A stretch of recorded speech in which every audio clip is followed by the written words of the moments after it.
Petrol के दाम बढ़े कर्नाटक में, आपने कहा खटाखट बढ़ गई महंगाई। नहीं नहीं, खटाखट बढ़ गई महंगाई बिकॉज उनके जो युवा नेता है उन्होंने क्या कहा, खटाखट हम ये कर देंगे, खटाखट हम, अरे झूठम झूठ में पकड़े गए। अब देखिए 1 लाख रुपया उन्होंने प्रॉमिस किया था, हमारी बहनें पहुंच गई उनके यहाँ क्योंकि उन्होंने वो स्टैम्प पेपर या कुछ सर्टिफाइड गारंटी दी हुई थी। उन्होंने कहा जी 1 लाख रुपया देना है, पहले इस साल में 12 महीने होते हैं तो पहले महीने का 8,500 रुपये दे दीजिए। उसके लिए भाई साहब उनको अगर आप मान के चलिए 32 लाख परिवार हैं, ये मेरा स्टेटिस्टिक है, तो 32 लाख करोड़ चाहिए। टोटल रेवेन्यू बजट हमारा 35 लाख है। उनके एक प्रधानमंत्री होते थे डॉक्टर साहब, वो कहते थे money does not grow on tree. ये लगता है युवा नेता जो हमारे यंग लीडर हैं, यंग तो वैसे इतने नहीं है, 55-56 साल उनकी आयु है, सरकार में तो 60 साल पे लोग रिटायर हो जाते हैं, पर ये तो मल्टीपल रीलॉन्चेस में है।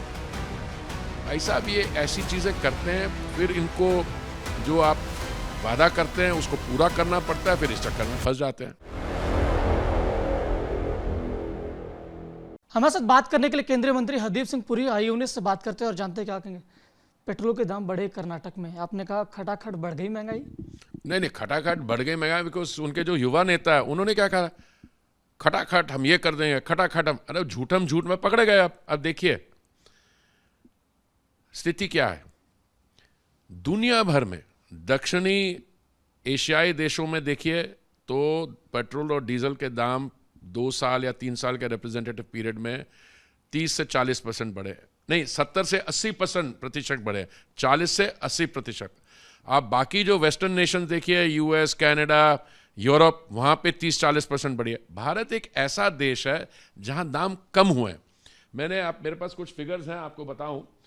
अब आपको मैं कुछ फिगर्स बता रहा हूँ। Pakistan, Bangladesh, Sri Lanka, Nepal, United states, Italy, Spain, Germany, France, इनमें इंक्रीज हुई है 15% से लेकर 76% तक दाम।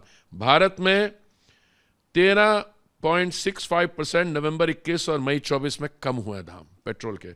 और डीजल के दुनिया भर में इंक्रीज हुई है, एक श्रीलंका में तो 125% इंक्रीज हुई है, कई देशों में 43% हुई है, भारत में 10% कम हुई है, 10.97%। तो आप वर्ल्ड प्राइसेस देखिए, आप अंदर की प्राइसेस देखिए। हमारे यहां 10 साल जब कांग्रेस सत्ता में थी उस समय पेट्रोल और डीजल के दाम जो हैं 84% बढ़े बेंगलुरु में। बेंगलुरु की बात मैं इसलिए कर रहा हूं क्योंकि वहां के माननीय मुख्यमंत्री हैं जिन्होंने ये बयान दिया। और डीजल के दाम वहां पे 111% बढ़े हैं। हमारे यहाँ पेट्रोल के दाम 26% कम हुए और डीजल के 43%। 26% अगेंस्ट देयर 84 और 43% अगेंस्ट देयर 111%। अब देखिए कोई प्रोवोकेशन नहीं थी, कुछ नहीं। अभी पिछले दिनों में एक हमारी ओएमसी है इंडियन ऑयल, उन्होंने लक्षद्वीप में 15 रुपए पर लीटर दाम कम किया। देखो सरकार की और सरकार के साथ जो जुड़ी हुई संस्थाएं, उनका काम होता है काम पेट्रोल का डीजल का काम कम करना। ये तो युवा नेता की खटाखट फटाफट में पकड़े गए इन्होंने। इसी बात पे आपको रोकना चाहूंगा, जिस तरीके से वो 8500 रुपए देने की बात कर रहे थे, तो इशारा आपका वही है? नहीं, इशारा क्या, तो उन्होंने खुद कहा है कि हम फटाफट ये कर देंगे। तो क्या कहा है, सालाना हम हर एक परिवार में एक महिला को 1 लाख रुपया देंगे।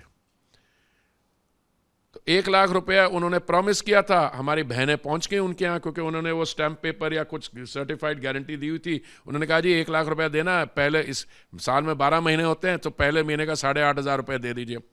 उसके लिए भाई साहब उनको अगर आप मान के चलिए 32 लाख परिवार हैं, ये मेरा स्टेटिस्टिक है, तो 32 लाख करोड़ चाहिए। टोटल रेवेन्यू बजट हमारा 35 लाख है। उनके एक प्रधानमंत्री होते थे डॉक्टर साहब, वो कहते थे money does not grow on tree. ये लगता है युवा नेता जो हमारे यंग लीडर हैं, यंग तो वैसे इतने नहीं है, 55-56 साल उनकी आयु है, सरकार में तो 60 साल पे लोग रिटायर हो जाते हैं, पर ये तो मल्टीपल रीलॉन्चेस में है। भाई साहब ये ऐसी चीज़ें करते हैं, फिर इनको जो आप वादा करते हैं उसको पूरा करना पड़ता है, फिर इस चक्कर में फंस जाते हैं। एक और आप बात बता रहे हैं कि जिस तरीके से जो बीजेपी शासित राज्यों की तुलना भी आपने बता रहे कि जिस तरीके से चाहे यूपी की अगर बात हो या गुजरात की बात हो, उन राज्यों की तुलना भी बता रहे कि कर्नाटक में वहां तो शतक भी लग गया है। क्या लग गया? शतक लग गया है। नहीं, वो तो होगा। मैं आपको थोड़ी हमारी जो बीजेपी के रूल के स्टेट्स है, देखिए क्या रिएक्शन होगा कहीं, वो तो आप और मैं क्या कर सकते हैं, क्योंकि लोगों की एक्सपेक्टेशन होती है कि प्राइस को स्टेबल रखें या कम लाएं, क्योंकि दुनिया भर में एक्सपेक्टेशन है। आपने एक नैरेटिव ऐसा क्रिएट किया।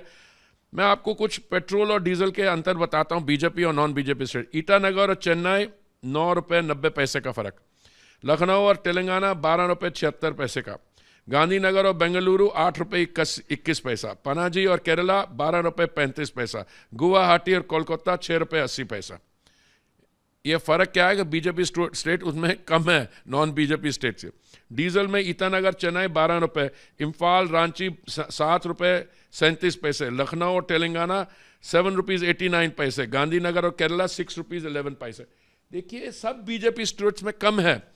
देखिए अंतर्राष्ट्रीय स्थिति पे तो आपका और मेरा कोई कंट्रोल नहीं है। अगर रूस और यूक्रेन में युद्ध होगा वो आप और मैं कंट्रोल नहीं कर सकते हैं, पर हम कुछ ऐसे कदम ले सकते हैं जैसे केंद्रीय सरकार ने लिया 2 बार, नवंबर 2021 और मई 2022 में आपने माननीय प्रधानमंत्री जी ने पेट्रोल और डीजल का काम 2 बार कम किया, उसके कारण 13 रुपये और 16 रुपये पेट्रोल डीजल के काम कम हुए। और बीजेपी के जो राज्य थे उन्होंने अपना वैट कम किया, पर ये तो उल्टे रास्ते जा रहे हैं। एक तरीके से जो पूरा दाम जो बढ़ रहा है, इससे एक तरीके से महंगाई भी बढ़ेगी। जहां जनता को कह रहे थे कि आपकी जेब में महीने में 85 रुपए आएंगे, वो कहाँ आएंगे? क्या बच्चों वाली बात कर रहे हैं? ये तो युवा नेता की खासियत है, बोलते कुछ है और करते कुछ है, मतलब सामने आ गया। देखिए आप कैसे करिए, अगर डीजल का दाम आप बढ़ाएंगे तो डीजल तो ट्रांसपोर्ट ट्रक में पड़ता है, अगर कॉस्ट ऑफ ट्रांसपोर्टेशन बढ़ेगा तो जो सब्जी आती है आपको ग्रामीण इलाके से शहर में उसका दाम बढ़ेगा, सब्जी का दाम बढ़ेगा, बाकी चीजों के बढ़ेगा। ये तो इन्फ्लेशनरी स्टेप है। ममता सरकार के भी आपने जिक्र किया अपने उस पोस्ट के अंदर कि ममता सरकार के अंदर पेट्रोल की किस तरीके से कीमतें हैं। देखिए मैं तो सिर्फ आपको स्टेटिस्टिक्स दे सकता हूं और मैं क्या कहूं।